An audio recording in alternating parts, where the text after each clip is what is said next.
Hello, and welcome to the third installment of the 2023 Legends of Simpson Lecture series. Today, I'm honored to present Simpson legend Jim Thorius as he delivers his lecture, Lessons in Leadership and Life Learned Through the Intersection of My Years as Dean and Flyfisher. Please help me welcome Simpson legend Jim Thorius. Well, good afternoon, everyone. And legend is a loosely defined term, so you could all put your own meaning to it. Over the next few minutes, what I plan to do is share some of the bits and pieces of my career journey. It's not really a lecture, but a story of some of my experiences over 40 plus years in my career in higher ed. I also hope to share with you some life and leadership lessons I learned during that journey, which started back in 1973, and I went into retirement in 2015, so about 42 years worth. When I started back in 1973, I was working admissions at Iowa State. My wife and I were both in graduate school working on our master's, and I had an opportunity to join the admissions staff at ISU and travel to high schools. And back then, there were about 496 high schools in the state of Iowa, and there were two of us who traveled the state, and we tried to visit every high school at least once a year. And then we would go back and try and visit the top 100 a second time in the spring. So my days would consist of trying to develop a schedule where I'd go to about 5 high schools a day, Monday through Thursday, and then pick up 3 high schools on Friday morning on my way back into the office. So Julia and I were just recently married, and I would leave home about 5:30 in the morning on a Monday, and I'd get back home on a Friday afternoon. So it wasn't really the way I had planned to start a marriage, but it was a good experience of getting into higher ed. We stayed there in Ames until 1975, and then we both completed our master's degrees, and so it was time to move on, and we both started looking for positions, and Julia got the best job offer first, and that was our plan. So we moved to Davenport, and I continued to work for ISU for the rest of 75 into early 76, and then took a job at a small school in Davenport, Marycrest College, in their admissions office, and did the same thing, traveling Monday through Thursday, much smaller territory, not as many high schools. And the difference between traveling for a small school and a university like Iowa State was significant. When I traveled for Iowa State, I'd walk into an auditorium and there might be 50 to 80 high school students there. When I traveled for Marycrest, I'd wait in the guidance counselor's office and I'd hope to see 2 or 3. But those 2 or 3, you'd really try and develop a relationship with. And that was the key, to be organized, to develop a good communication with those people, and to try and build relationships. And I did that for a year at Davenport, at Marycrest. But then I'd always had this kind of desire to get into a student affairs role on a campus in a more permanent position. I wanted the opportunity to work with students, not just in building short-term relationships, but to work with students throughout their college years and focus on how they grew and developed and learned and moved on in their own personal careers. My graduate work had spent a lot of time looking at student development theory, at counseling, and those were the things that I wanted to try and see if I could test my skills at. And while we were at Marycrest, I was working admissions. The person who was the vice president for student affairs decided to take another position in California. And I was a young 26-year-old who thought I knew everything there was to know, and I decided I'd go ahead and apply for the job. And after a short search, I was hired and started that role in 1976 as the Vice President for Student Affairs at Marycrest. I didn't have a specific roadmap. I didn't have a lesson plan, and I certainly didn't have any staff assistance. And I used a lot of trial and error, but it was a time for me to get my feet on the ground and see what I could do in the student affairs area. We worked hard to try and empower students, to provide more student activities. The president at Marycrest at the time was interested in building an athletic program. There was not one, so we had the opportunity to start an athletic program, build a new rec center, and also to try and see what we could do to engage students throughout the campus life. During that 4-year period at Marycrest, I developed a lot of good relationships with faculty and with students. And in February of 1980, found my first real experience, naivete, with politics on a college campus, and ended up resigning my position and looking for work at another institution. And I'll come back to that in a little bit. But I ended up finding a job at Westmore College up in Northwest Iowa in the same role, Vice President and Dean of Students. So again, it was the same kind of a position, lots of similarities, helping to create a program with very little staff. In fact, I had a baseball coach who was my residence hall director in one of the halls, and we used to have faculty lunch, or faculty and staff lunch every Friday. And I remember sitting at faculty staff lunch, and Warren, who was the baseball coach, was sitting next to me, and one of the faculty members was talking about some of the things in the library. And Warren looked at me and he goes, he'd been at Westmar for a year, and he goes, "Where is the library?" And I thought, oh my, I need to work with my staff and help them get to develop relationships and figure out what's going on the campus beyond their own specific job responsibilities. At both Marycrest and Westmar, we began to work on first-year programs and engaging faculty in how we can help students make the transition from high school to college and help improve their overall experience. Also, one of the things I discovered at both of those institutions is the need for counseling on those campuses. And when I started at both of those places, there were no counseling staff in either one. So part of my job was to try and see how we could convince faculty and staff and administration so that we could improve our staffing and bring a counseling staff on campus.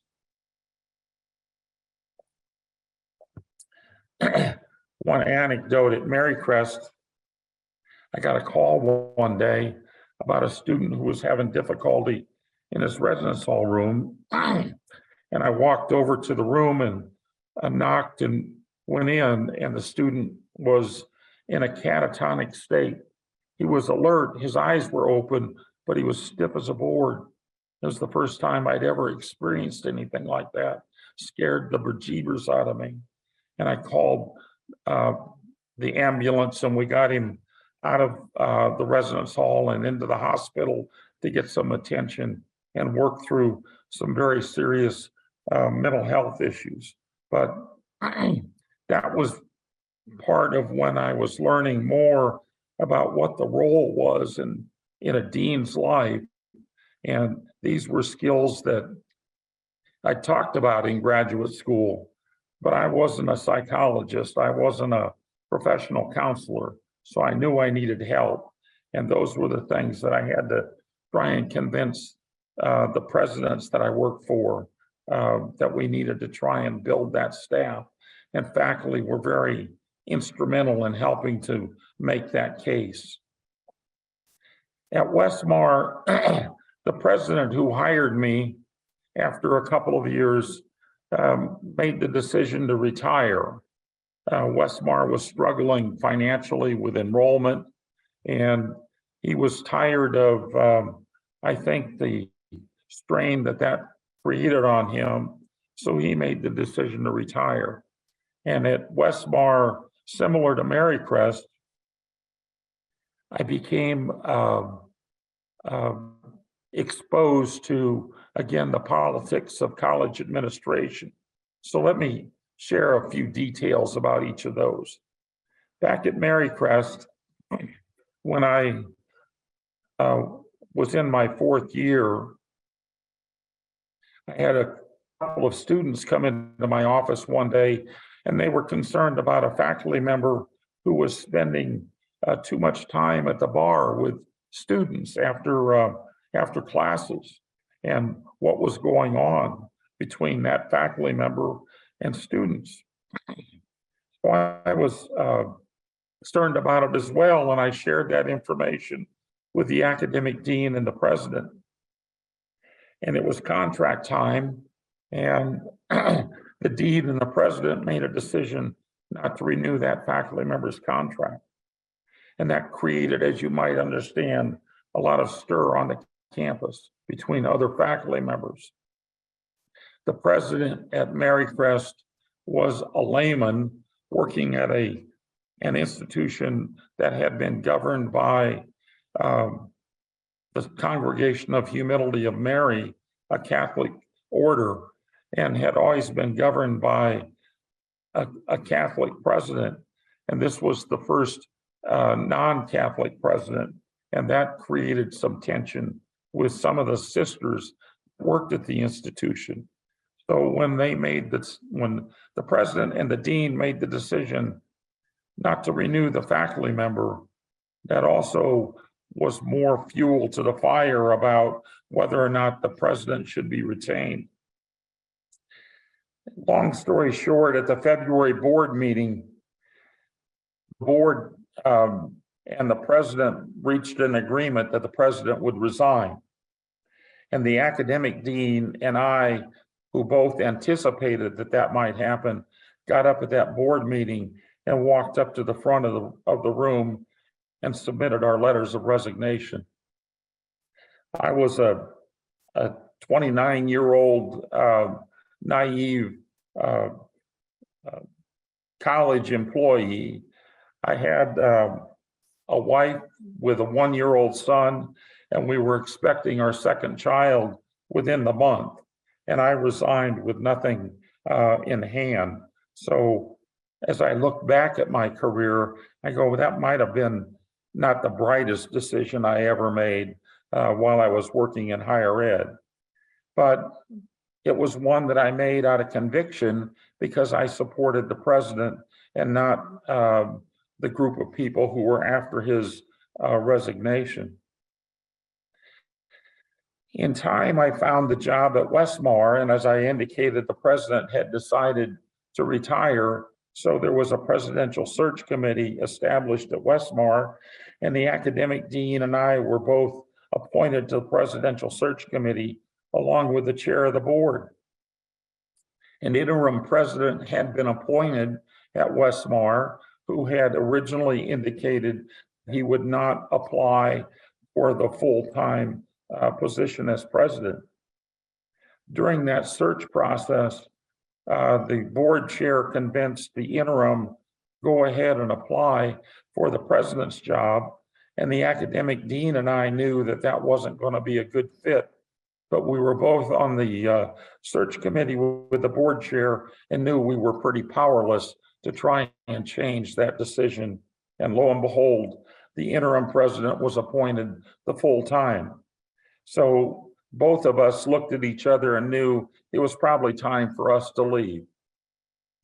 He found a job at Drury College in Springfield, and I was fortunate that my spouse, Julia, found a job in Des Moines as the service director for the Des Moines School District, and it gave me an opportunity to go back to graduate school at Iowa State and finish up my PhD work, which after 3 years, we left Le Mars and moved to Des Moines.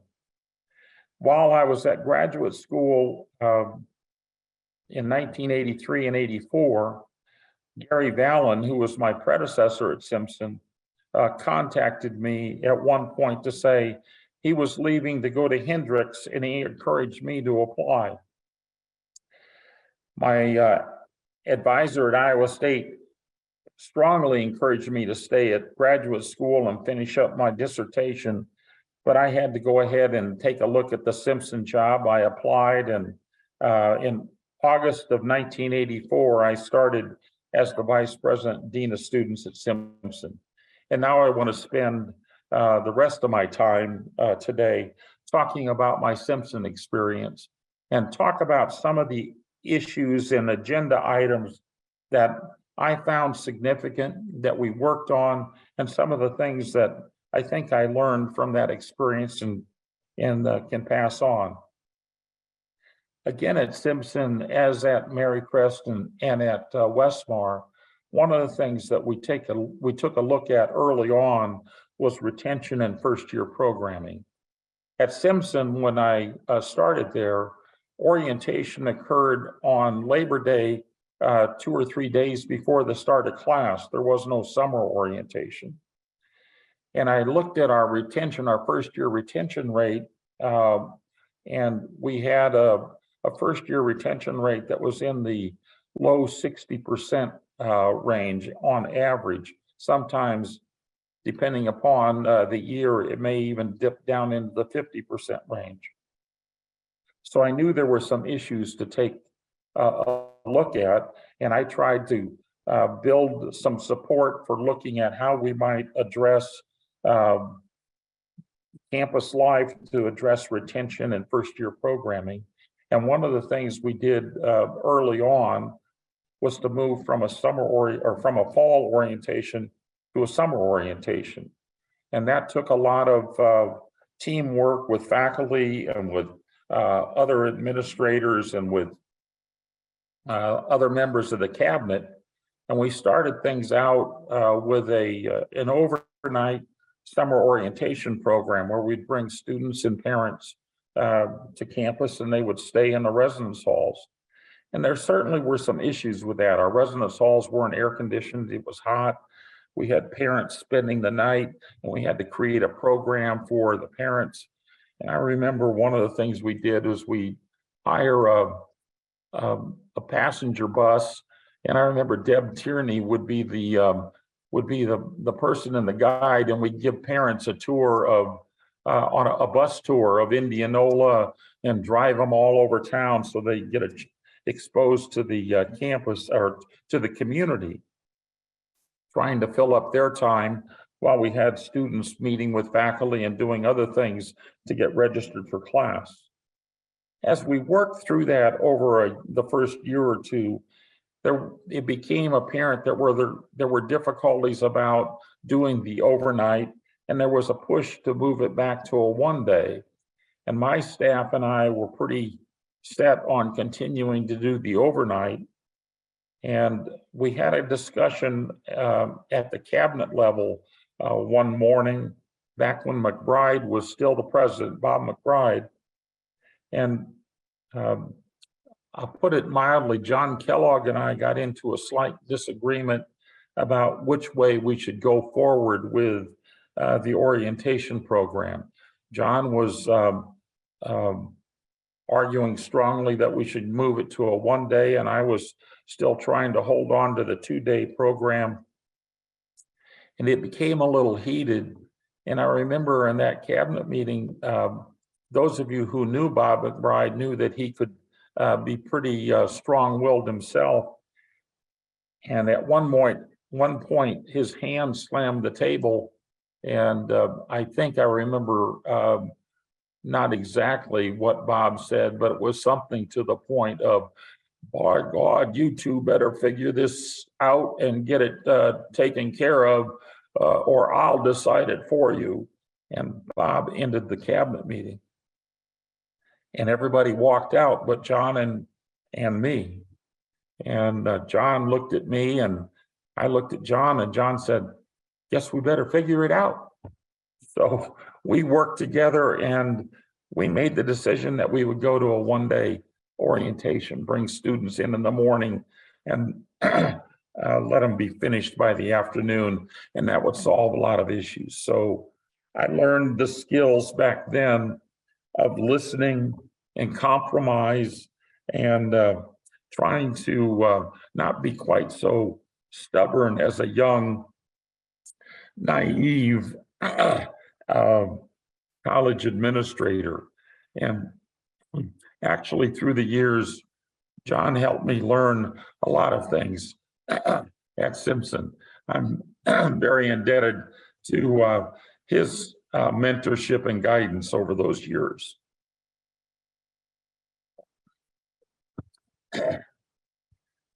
Next, let me jump to working with Greek life. Simpson was the first small college that I worked at that had a Greek system. When I was at Iowa State working on my graduate program, I had an opportunity to co-advise the Greek system in Iowa State, but I hadn't actually worked with one on a small campus. So coming into Simpson, learning about the Greek system and working through helping our fraternities and sororities do the best that they could was a real challenge for me. There was no designated Greek advisor. We had some volunteer alums that would help, but there were also some real challenges that our Greek system had to deal with back in those days. We had the old system of temporary housing where we were short on bed space.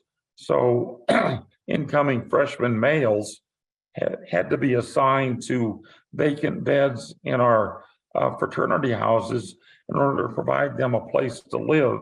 And then after Campus Rush was over, then we would do what we called the big move and have students who pledged move into the fraternities, and students who didn't pledge move back into college housing like Barker or Buxton. So it was a challenge and a mess, and it took a lot of teamwork and a lot of collaboration and a lot of time exploring alternatives and options. It also required me to learn to take some time, slow down, and that changes take time. They won't happen overnight.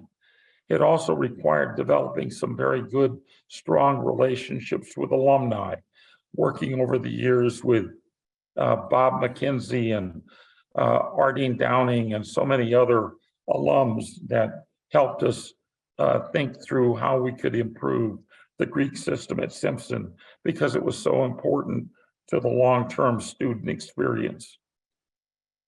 I also learned then how to work through conflict and change and diplomacy and building consensus.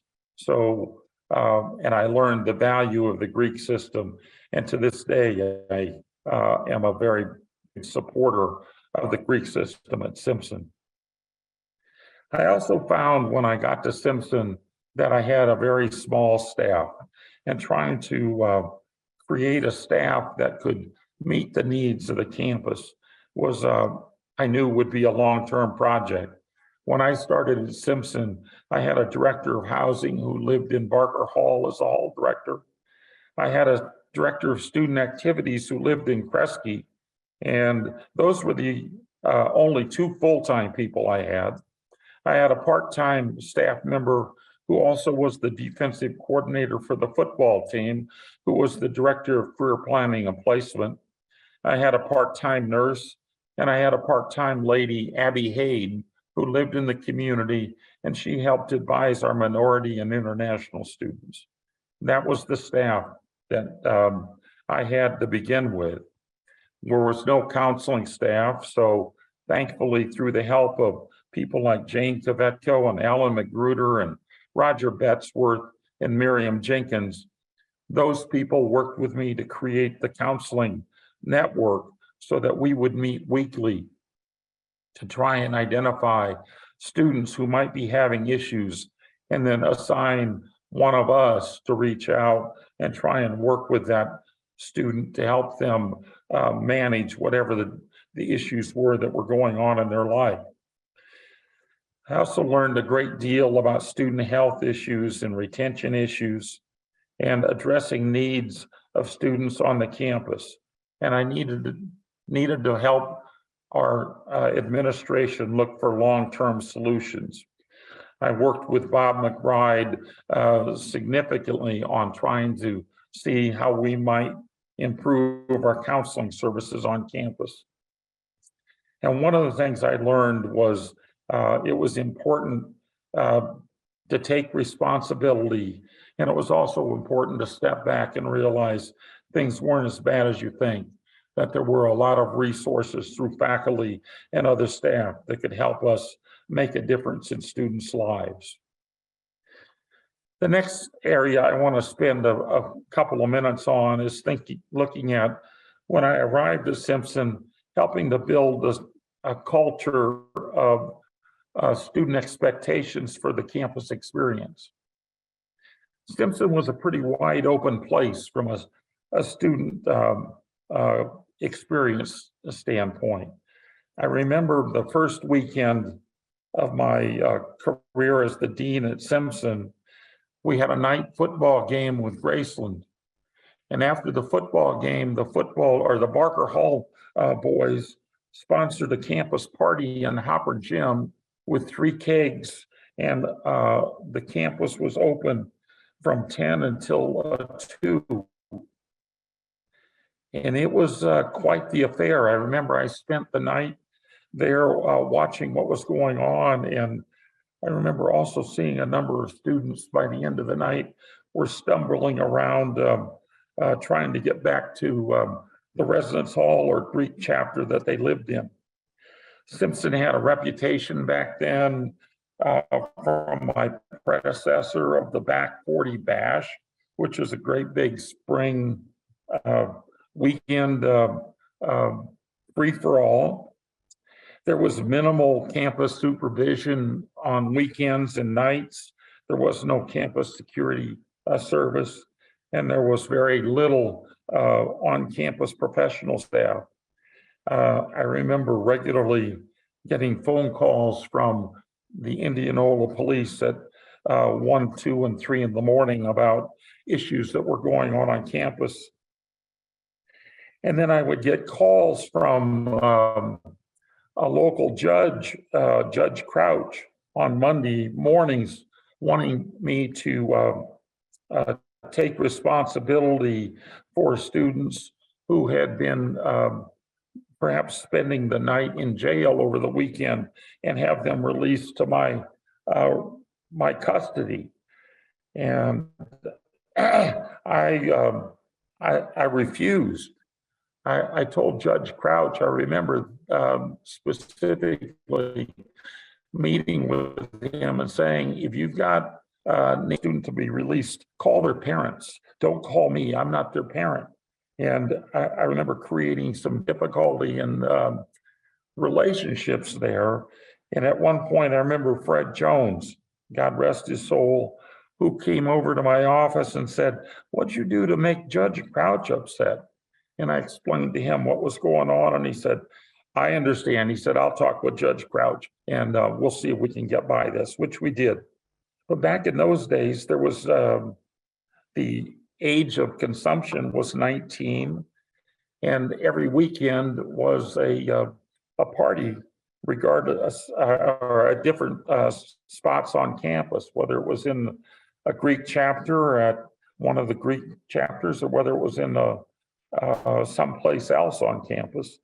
And it was a matter of trying to figure out how do we create a culture on campus that puts a little discipline in our campus without coming down too swiftly and too harshly on students?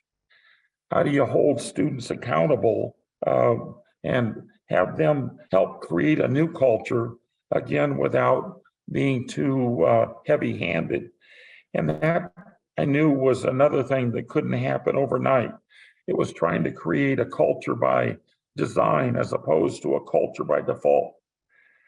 We utilized the campus discipline process. We changed some things and added monetary fines. We added work options for monetary fines. I remember one group of athletes who had some difficulty one weekend, and we imposed a significant monetary fine, but we gave them the option of doing a work fine. And I remember working with the local Rotary chapter in Memorial Park. They had just built the new amphitheater, and they needed to unload and put rock underneath all of the benches. And we had a dump truck bring in about 20 ton of small crushed rock. And I had about a dozen students, as a part of their disciplinary fine, use wheelbarrows and shovels and spread that rock under all those seats. It was an experience that I was there to supervise, and I recall we made some great headway, and also students got a sense of, I guess, there are consequences to my behavior. We also unfortunately had students who ended up in the disciplinary process being dismissed. That was never an enjoyable thing. But one of the very significant highlights of my career over the years was the number of students who had at one point in time been dismissed from the institution, who came back and found me years later and told me, thank you for helping them get their life in order. There was a young man who went through substance abuse treatment. Another young man who was a local Indianola kid whose family went to my church, and both of them, mom and dad, were Simpson alums. And I remember one year on Christmas Eve service, the young man was back from his job as a firefighter out in the national forests out west.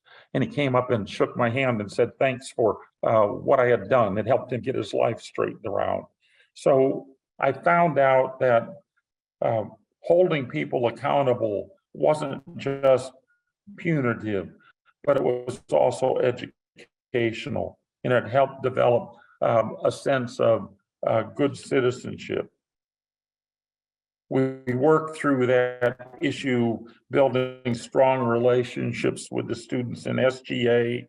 We created some real positive relationships with student leaders and helped to develop a new campus culture as the alcohol policy and the alcohol rules in the state changed, that still provided for a good social life, but was becoming a more responsible one on campus.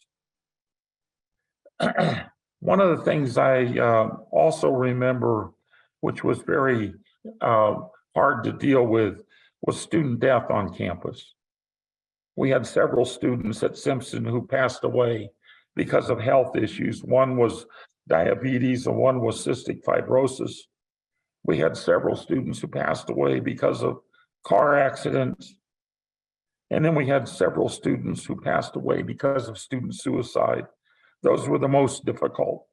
And during those times, it was very important to be available and to be able to reach out to students on campus and help them work through their own experiences of grief and loss, and to encourage faculty and staff to be sensitive to those needs as well.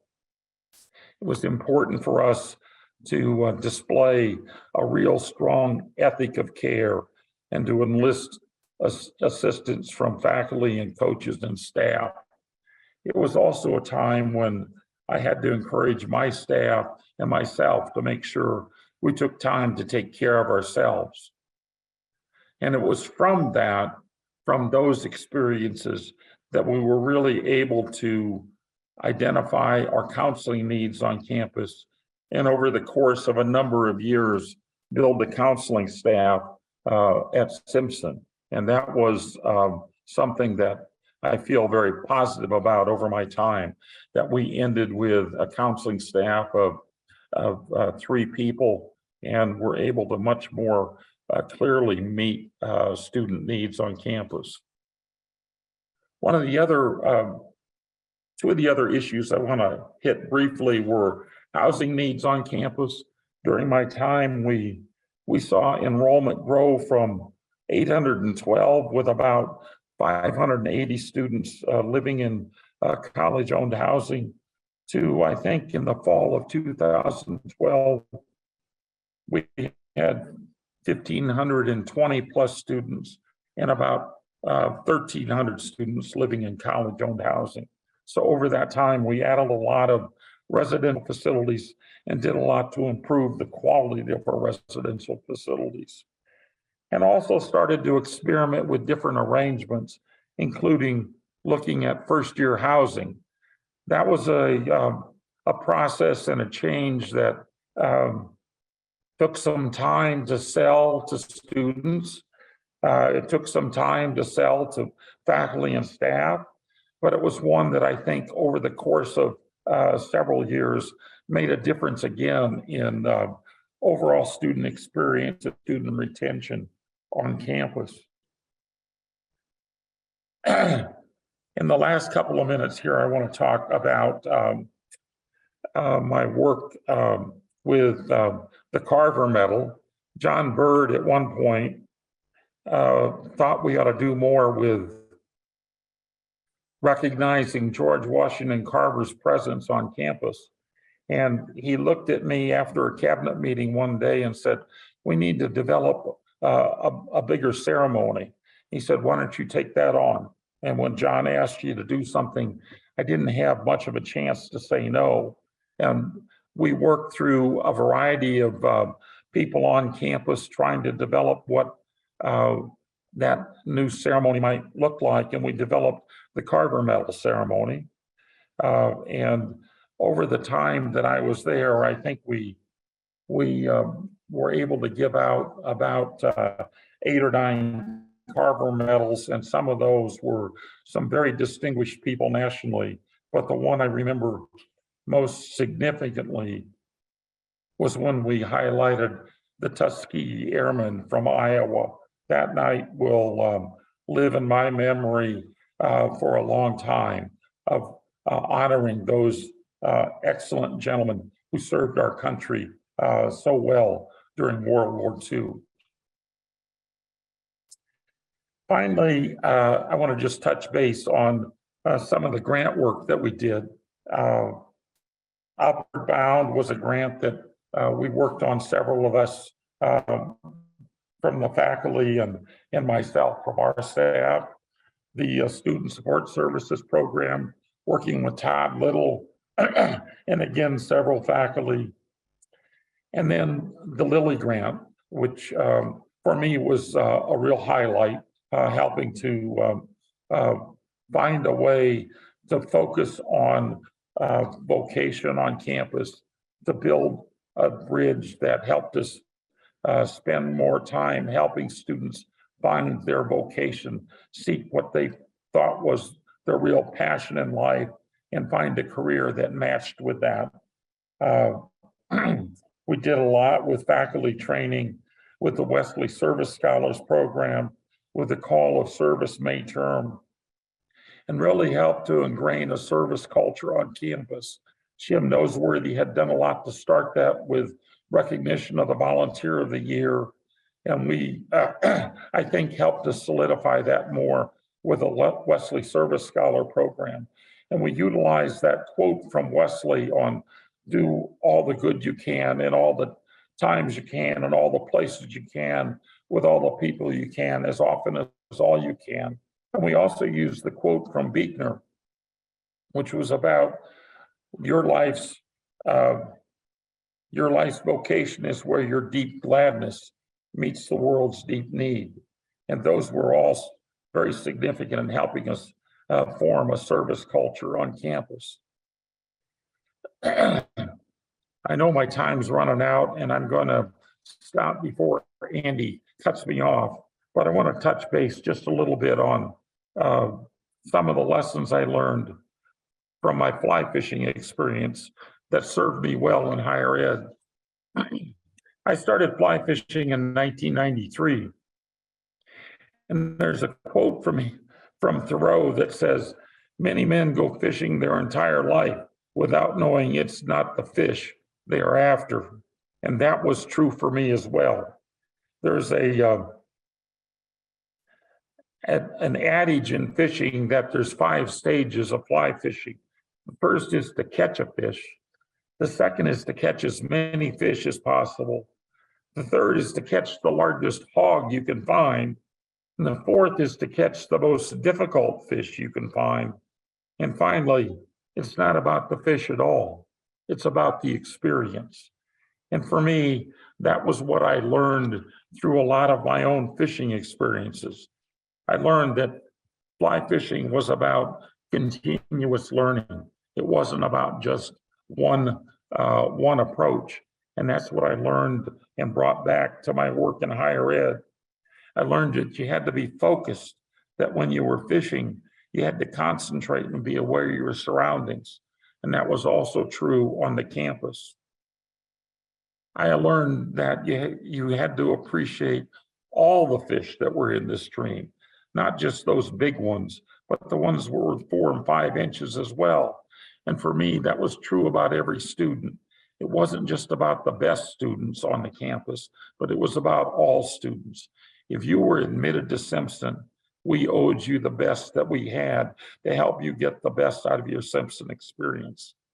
I also learned that fishing was about mentorship, about passing on a legacy.